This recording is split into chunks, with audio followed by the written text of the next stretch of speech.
আমার নাম মোহাম্মদ আলী। আমি পত্রিকা বেসাম মনোরগা নেমটা থেকেও আপেন ফিন্দিয়া পত্রিকা বেসাতে আসলাম। ও পত্রিকা বেসা তখন পর্যন্ত আছে। মনোরগা চিল্লে উল্লে বেসা লাগতো না, এমনিও মনোরগা কাস্টমারে তুকাইয়া নিত গিয়ে অত যুগান্তর প্রথম আলো কালেগণ্ড বালা নিউজ ওটা ওটা মানে করে যা নিউজ দিত তাও চিল্লে বেসতাম, বিকি যেত। মনোরগা 3বার 4বার আনিয়া বেসা যেত। আর এখন যে পরিবেশটি মনোরগা একবার আনিয়া যেগুলো আনি ওগুলো রয়ে যায়, যেগুলো আনি এগুলো রয়ে যায়। বর্তমানে মনোরগা চলার মতো কোনো অবস্থা নাই তখনের বর্তমানে মনোরগা বিভিন্ন জীবস আইলেও আমরা মনোরগা বেশি কোনো রকম যান বাসাই। আগে তো মনোরগা আপনার ফজরস্ত আইতাম 5টার দিকে আইয়া পাইতাম পত্রিকা রেডি। পত্রিকা মনোরগা লইয়া বাইরে আনির লগেও চাবাত নিদই পত্রিকা তেমন মনোরগা চিল্লানিও লাগতো না বা ইয়ে করা লাগতো না, কাস্টমারে তুকাইত। এখন তো মনোরগা কাস্টমারে দৌড়িয়াও তেল মারিয়াও তো মনোরগা কোনো রকম দেই। বাসা তো মনোরগা পরিবার 7 জন, মা আছে, বাচ্চা আছে, বউ আছে, আমি আছি, পরিবার 7 জনও আছে। তারপরে তো মনোরগা হেল্প করা লাগে। বইনাইন আছে, বইনাইন 2 বইন আছে, তারা তো মনোরগা জামাই নাই। তারা কোনো রকম যদি পারি কোনো রকম হেল্প করি, আর নাতে তো নাই। নিজে তো এখন বর্তমানে বাসার মতো নাই। বাসা ভাড়া দেওয়ার লাগে 10,000, রুজি করলে 200 টাকা 300 টাকা, 200-300 টাকা দিতে এখন চলার মতো নাই। তারপরে তো মনোরগা আমরা কোনো রকম টানিয়া বনিয়ে হইলেও চলি যাই।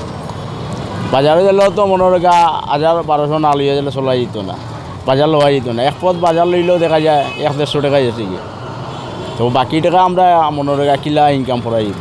তো মনোরগা পত্রিকা বেশিয়া বাচ্চা এসেন তো স্কুলও পড়ানি যেত, মনোরগা ঘর সংসারও চালানি যেত, সপ্তাহ করা যেত। আর এখন বর্তমানে মনোরগা চলার মতো কোনো যে অবস্থা নাই।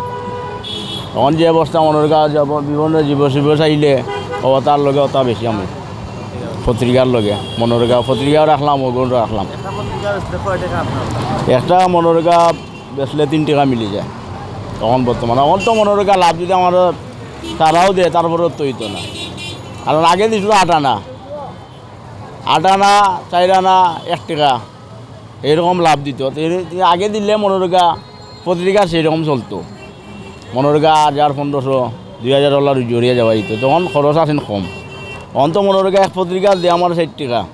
60 টাকা দিলে তো মনোরগা 60 টাকা দিয়ে 8টা দিনে না হইলেও টাকা রুজি করলাম বলা 500 টাকা। 500 টাকা রুজি করলাম। 1 কেজি চাল আনা জেলে যাইব কি হতো, তেল লওয়া জেলে কিসের, মাছ নাই, মাংস নাই, তরকারি সব কিচ্ছু নাই। ওকার আগে বর্তমানে মনোরগা 500 ওলা 500-550 ওলা আছে। তখন বর্তমানে আসে 550 জায়গা, তখন বর্তমানে আসে 150-র মতো। বাকি তারা কই যাচ্ছে মনোরগা চলেন না। এখন এটার ফ্যামিলি তো সব বাসাইতে হইব। ফ্যামিলি বাসানি যে মনোরগা কেউ গাড়ি চালার, কেউ রিক্সা চালার, কেউ ওটা করে ওলা করে আছে। যে আমি নিজেও মনোরগা যাওয়ার পথে আসলাম। এক সময় পত্রিকা চলতো, মানে এক সময় পত্রিকা তবু আসেন। এখন বর্তমানে পত্রিকা তবু নাই। এখন পত্রিকা মনোরগা জিগায় না যে পত্রিকা আসে কিনা নাই, এ খোঁজ খবর লয় না। কারণ কাস্টমারে মনোরগা আসলে দিতে কই ভাই বালা খবর বেগিন নিউজ যে ইটা তো দেখি লেছি ভাই আমরা অনলাইনে। তখন অনলাইনে তো দেখি লেছি, অনলাইনে দেখলে তো মনোরগা পত্রিকা আর দিত না। এর কারণে মনোরগা যদি মনোরগা অনলাইন কিছু ইয়ে করে তে মনোরগা পত্রিকা তো উঠতে পারে আমার আশা।